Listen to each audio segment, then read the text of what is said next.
বিসমিল্লাহির রহমানির রহিম। আসসালামু আলাইকুম। তৈরি করে নিচ্ছি একটি ডিম দিয়ে বড় সাইজের 7টি কাপকেক। বাচ্চারা টিফিনে এই কেক খেতে খুবই পছন্দ করে। এজন্য আমি প্রথমে একটি ডিম নিয়ে নিলাম আর সাথে হাফ কাপ চিনি দিয়ে বিট করতে থাকলাম। বিট করতে থাকবো চিনি গলে যাওয়া পর্যন্ত। চিনি মিশে যাওয়ার পর দিয়ে দিচ্ছি এখানে 1/3 কাপ পরিমাণ তেল।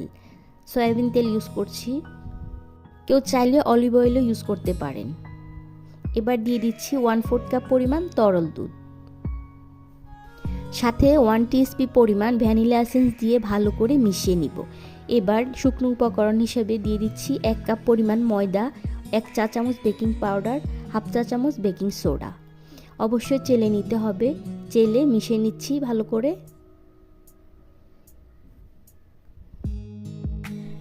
একটা স্প্যাচুলা দিয়ে চারিদিক থেকে সবগুলো উপকরণ মিশিয়ে নিব।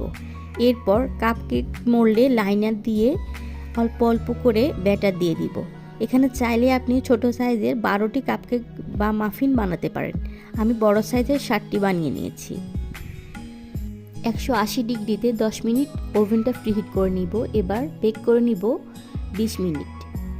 ওভেন হিসেবে সময় কম বা বেশি লাগতে পারে। এই রেসিপিতে অল্প করে ব্যাটার দিয়ে খুব সহজে 12টি ছোট সাইজের মাফিন কেক হয়। সেক্ষেত্রে বেকিংয়ের সময় কমে আসবে।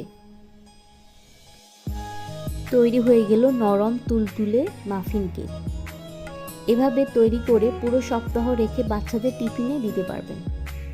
খুব সহজ রেসিপি। ধন্যবাদ সবাইকে।